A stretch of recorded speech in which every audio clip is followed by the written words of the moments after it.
მოგესალმებით. წავიდით ერთად გადმოვხედოთ პარის ზემოდან.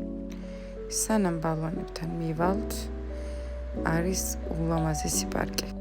კარგი ადგილია პატარებისთვის, დიდებისთვის. ასევე ბავშვები წყალში ბანაობდნენ კუბალნიკებით. კარგი გასაგრძელებელი ადგილია, მოკლედ ესეც ჩვენი ბურთი.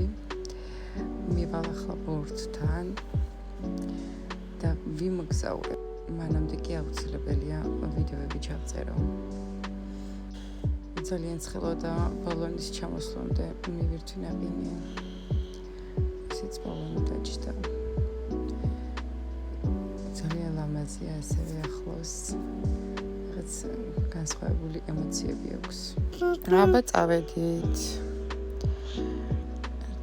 8 ადამიანი ვიყავით დაახლოებით. ეს იყო ჩვენი გამცილებელი, გამოაცხადა წესები. ეს ბალონი არის 150 მეტრის სიმაღლეზე და ჩანს მთელი პარიზი. ტრიალებს და ყველაფერს უყურებ. ოღონდ არ გეგონათ რომ ჩქარა ტრიალებს, ნელა ტრიალებს, მაგრამ ძალიან ლამაზი და შთამბეჭდავია. ესეც ზემოთ.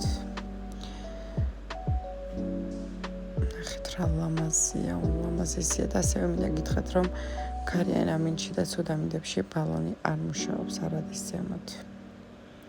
მე ვიფიქრე მეთქი იქნება ვარდები და ბოლო დღეა ჩემი თქვა და ჩემი დრო შემოვიღე და ავაფრიალე.